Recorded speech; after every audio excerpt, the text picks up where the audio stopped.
Être un surhomme, bénédiction ou malédiction? Dans The Boxer, on suit l'histoire de Yu, un surhomme. Comment sauver le plus puissant des hommes si rien ne semble l'atteindre? Voilà, je vous reviens tout de suite dans cette vidéo. On va parler des 104 premiers chapitres de The Boxer. Donc si vous n'avez pas lu The Boxer, cassez-vous de là et allez lire The Boxer s'il vous plaît, vous n'allez pas le regretter. Et puis de toute façon, cette vidéo dans 4 mois elle sera toujours là, je vais pas la supprimer. Bref, aujourd'hui je vais parler de mon routine préféré qui est donc évidemment The Boxer. Et cette vidéo sera une analyse du personnage principal de The Boxer, donc Yu, et de sa recherche de la lumière qui semble lui faire remémorer un homme particulier qu'il a rencontré lors de son enfance.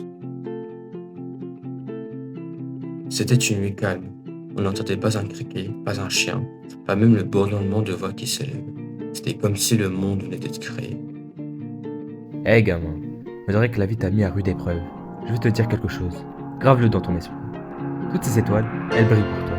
Alors, on se reverra un jour. Quand tu te seras endurci, gamin.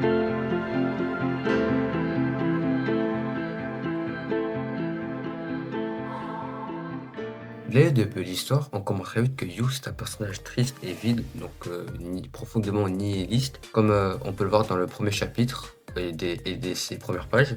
On aperçoit un Yu enfant assis en dessous d'un lampadaire avec des bleus partout sur son corps, ce qui montre qu'il a une enfance de merde, donc pas ouf. D'ailleurs, en parlant de nihilisme, je trouve que le mode de pensée de Yu peut être rapproché à la première forme de nihilisme développée par le philosophe allemand Friedrich Nietzsche, et qui est donc le nihilisme passif. Et donc, on peut définir le nihilisme passif par cette phrase: nihiliste est l'homme qui juge que le monde tel qu'il est ne devrait pas être, et que le monde tel qu'il devra être n'existe pas. Ainsi, l'existence, agir, souffrir, vouloir, sentir n'a aucun sens. Le nihilisme des faibles consiste à se réfugier dans un arrière-monde, le monde des idées, et donc renier à la vie. Bon, je pense que même si c'était pas très compliqué à comprendre, en gros, l'idée du nihilisme passif, c'est que on se laisse emporter par les actions et on veut pas prendre en main sa vie en quelque sorte. Donc, on veut pas vivre, selon Nietzsche, évidemment. D'ailleurs, dans l'histoire, on comprend aussi que Yu, c'est un surhomme dans le sens littéral du terme. Il est si fort que même dans le domaine des génies, dont fait partie Baeksan, seul son œil apparaît, comme pour prouver sa supériorité absolue face au génie. Tout au long de l'histoire, Yu montrera seulement une expression passive sur son visage, et cette expression changera seulement lorsqu'on touchera aux personnes qu'il apprécie, à savoir Carmen ou Injai, comme pour montrer le fait qu'il reste humain malgré son expression passive. Bref, la trame scénaristique commence car Yu doit payer les frais d'hôpital d'Injai après qu'il se soit fait tabasser par Baeksan. Pour trouver cet argent, il aura suivre K et sa quête de créer le meilleur boxeur de l'histoire. Mais cela le mènera inévitablement dans sa déchéance. Pour remplir l'objectif de K, et donc devenir le meilleur boxeur du monde, Yu devra battre 5 champions du monde. Ils représentent tous un concept: Jean pour l'obsession, l'héroïsme pour Yuto, la folie pour les frères Santorino et la chance pour Grigori. Pour nous, en tant que spectateurs, le fait que Yu suive K, c'est très bien, car déjà ça fait avancer l'histoire, et en plus, il se bagarre, et nous on aime bien la bagarre en vrai. Mais en vrai, The Boxer c'est une histoire bien plus subtile que ça. Car quand Yu combat les champions du monde, on a de la peine pour eux, car ils ont tous une histoire derrière eux. Et ça, c'est une des thématiques principales de The Boxer, vous allez le voir. Et petit à petit, Yu, sous la directive de K, commence, pour nous, en tant que spectateurs, à devenir le vrai méchant de l'histoire. Car simplement, il tabasse à mort les gens, alors qu'ils ont rien demandé, et qu'en vrai, ils ont une histoire triste derrière eux, quoi. On peut par exemple prendre l'histoire des frères Santorino, qui même si mérite le fait d'être tabassés par Yu, car ils utilisent des méthodes peu scrupuleuses pour gagner des combats, ils ont jamais blessé personne. Et en plus, pendant le combat, on a leur histoire, et ça nous rend triste, car on apprend pourquoi ils en sont là, etc. Alors que Yu, il est juste méchant, il les tape, et c'est tout. Mais bonne nouvelle pour nous, à la fin de leur combat, même si les champions du monde ils ont perdu, à la fin ils semblent être heureux d'avoir perdu et donc de pouvoir arrêter la boxe. Ils ont peut-être perdu, mais dans nos cœurs, ils ont gagné. En effet, pendant son combat, Jean réalisa toutes les erreurs qu'il a commises depuis sa rencontre avec Yu. Pour ne pas finir comme le lui enfant, sans parents, il décida d'abandonner son combat pour devenir un bon père. Encore Yuto, lui qui représente un héros, s'étant donné comme objectif de sauver Yu de sa solitude, comme il l'aura fait pour Yamaguchi. Malgré le fait que Yu aura aperçu une lumière en lui, Hiro ne veut pas sauver tout le monde. Où les frères Santorino, qui ont bien mérité leur défaite face à Yu, mais sauvés par J, décideront d'entamer leur rédemption et d'arrêter d'utiliser des sales méthodes pour se battre. Après, il y a Grégory qui s'est juste fait battre. Voilà, c'est l'un des personnages les moins développés de l'œuvre.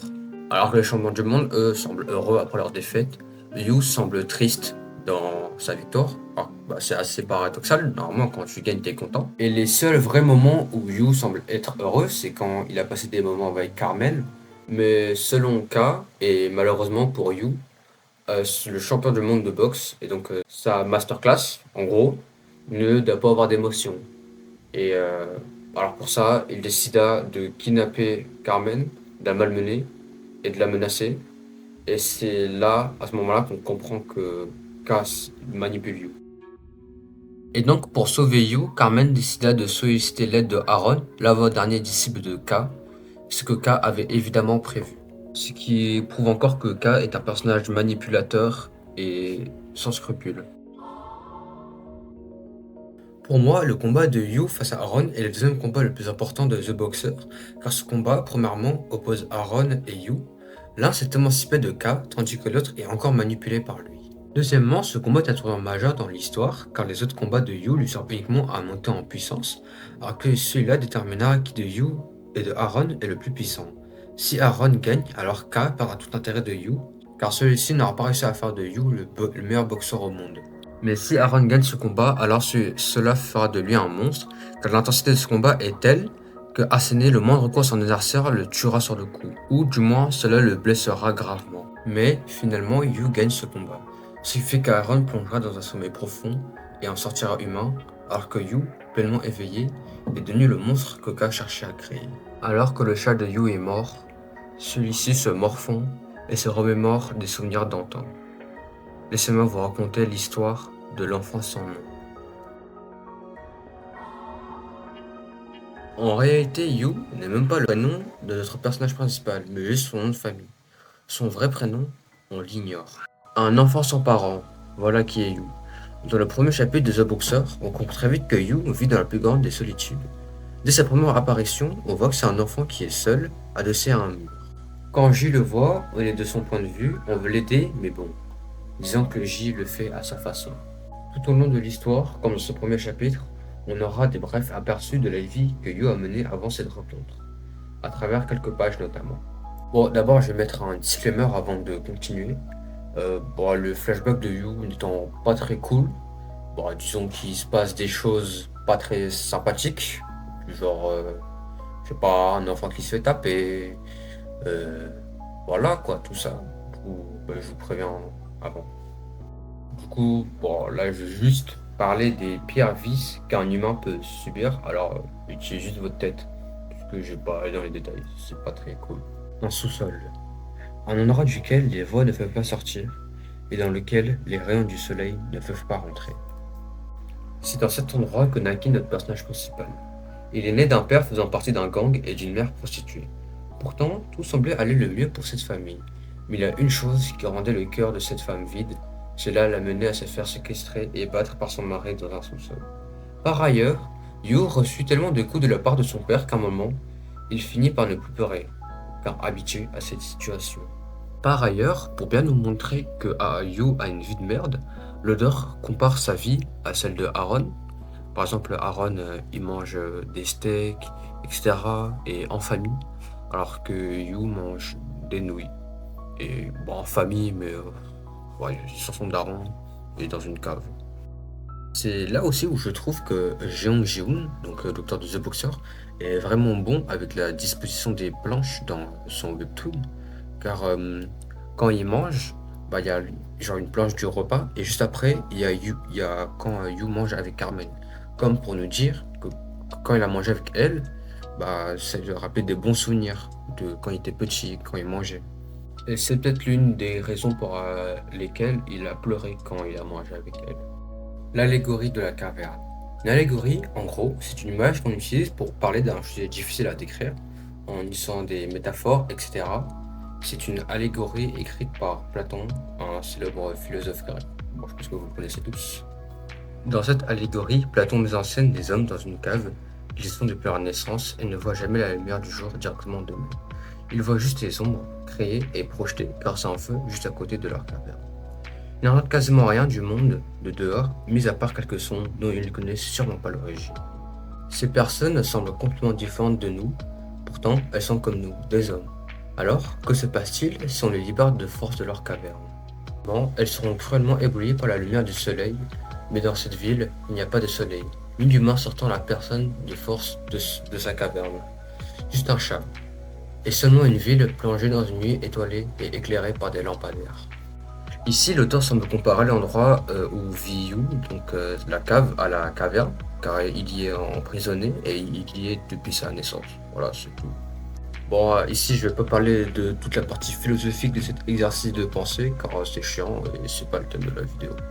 Et on comprend ici que l'ombre qui est projetée au-dessus du mur, en quelque sorte, c'est le père de Yu, car dans l'allégorie de la caverne de Platon, les ombres représentent la réalité. Ah, et en fait, j'ai oublié, dans cette allégorie, il y a plusieurs prisonniers, et donc ces prisonniers seraient Yu et sa mère. Et ici, Yu, qui représente le prisonnier qui a été sorti de force de la caverne, raconte toutes ses expériences à sa mère. Vous la voyez tous, cette sensation quand on voyage un peu, on découvre un nouvel endroit et on visite, on est émerveillé par un peu tout ce qui nous entoure. Bah, c'est ce que Yu ressent quand il est dans la ville, dehors. Par exemple, il touche les murs, il regarde le ciel et il regarde les lampadaires, etc. Peut-être l'une des seules fois, ou peut-être la seule fois d'ailleurs, on verra un Yu émerveillé par quelque chose. Ce qui fait que ce moment-là nous marque encore plus que si c'était un personnage normal qui découvre un nouveau paysage ou des nouvelles villes par exemple. Et c'est surtout à ce moment-là qu'il rencontrera cette fille qui n'a pas de nom. Et c'est peut-être vraiment à ce moment-là que ça lui a donné envie de vivre. Quand la fille elle lui a fait visiter la ville, lui a raconté des anecdotes sur les gens qui habitent ici, etc. etc. Et c'est aussi dans cette exploration avec cette fille dans la ville où Yu rencontrera une chatte et ses enfants. Parmi les chatons que la chatte a enfantés, il y aura son chat. Et suite à cette petite balade dehors, Yu rentra chez lui. Mais en rentrant chez lui, sa mère le tape. Mais au bout d'un moment, elle arrête car elle pense à sa mère qui l'a frappée quand elle était petite. Et ça la rend triste. Et c'est ce qui en vrai est intéressant car on comprend du coup que la mère a de l'affection pour Yu. Car elle a peur d'être abandonnée par lui et tout seul face au père qui est violent. Et elle s'excuse juste après par culpabilité parce que tiens, ça lui rappelle son enfance et sa mère qui l'a frappé. Aussi que c'est pas cool de frapper un enfant alors qu'il a rien fait. Alors que tout allait bien, cette fille lui annonce qu'elle va mourir à cause d'une tumeur. Yu était enfant, il ne sait pas pourquoi, mais il n'arrivait plus à compter les battements de son cœur. Oui, car entre-temps, comme il ne sait pas compter, il compte les battements de son cœur pour savoir quand sa mère est dehors. Et s'il n'arrive plus à compter les battements de son cœur, c'est normal. Son cœur bat plus vite car il sait que la personne qui le considère comme son premier contact de l'extérieur, en gros, et la considère comme une grande sœur, va mourir. Et c'est une réaction normale pour un humain. Il n'arrivait plus à compter les pulsations de son cœur. Et le monde continuait de tourner. Cette phrase elle signifie que suite à la mort de cette fille, c'est comme si Yu était mort intérieurement. Et aussi peut-être que la mort de cette fille, elle sert à rien, enfin elle n'a pas d'importance puisque personne ne la connaît à part Yu. Et c'est pour ça qu'il est triste. Et en rentrant chez lui, Yu raconta toutes les expériences qu'il a vécues dehors à sa mère. Et pour la première fois de sa vie, il put dormir en paix. Ah, c'est ta famille? Non, c'est ce que je trouve le plus beau. Tu aimerais avoir une famille comme ça? Moi aussi, j'aimerais bien que tu aies une famille comme ça.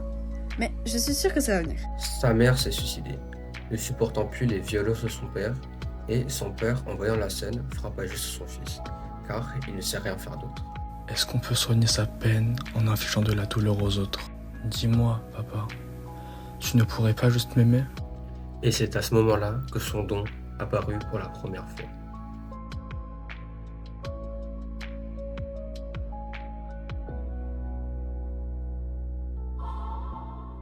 Cette lumière que Yu recherche est sûrement la chose qu'il qualifie comme la vraie force. Donc cette chose dont Yu cherche absolument à retrouver est l'espoir. celui qu'il a perdu dans son enfance et celui qu'il veut retrouver maintenant adulte. Et chose intéressante à mentionner, chaque fois qu'on fait mention de la lumière et donc de l'espoir, les étoiles y sont également mentionnées. Donc cela veut sûrement dire que les étoiles sont l'espoir. Bref, au fond de lui, de son cœur, Yu reste un enfant dont la vie fut des plus tristes. Cet espoir, il aura vu en Injae, car celui-ci a réussi à surmonter ses peurs et les affronter. Il aura aussi vu en Yuto Takeda, qu'elle représente un héros, et quoi de mieux qu'un héros pour représenter l'espoir. Enfin, il aura vu en Ji, celui qui l'a sauvé lors de son enfance, celui qui sauve tout le monde, celui qui sauvera sa version actuelle, et celui qui lui apprendra la raison d'être des étoiles. Je dois lui apprendre quelque chose, la raison d'être des étoiles. Donc, la phrase « Toutes ces étoiles, elles brillent pour toi » signifie donc que peu importe où, l'endroit, s'il y a des étoiles, alors il y aura de l'espoir. C'est pour ça les gars, dans votre vie, il faut toujours garder espoir, même si votre vie pue la merde, car les étoiles seront toujours présentes pour vous.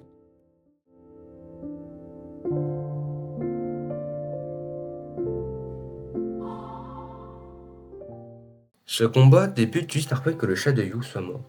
Pourquoi est-ce que cela est si important? Ce chat est le seul souvenir de Yu du temps passé avec cette fille qui lui a fait découvrir le goût de la vie. Et aussi accessoirement l'un des enfants du chat qui l'a fait sortir de sa cave. On débute donc le combat avec un Yu complètement seul et sombre, alors que de l'autre côté, Ji semble plus rayonnant et lumineux que jamais. Pour moi, ce combat est une représentation symbolique de l'opposition entre la vie et la mort. Ji représente la vie car c'est un personnage rayonnant qui a sauvé beaucoup de vies. Par exemple, il a créé un orphelinat, c'est lui qui sauve le Yu enfant, et pour lui, la boxe, c'est comme de l'amour.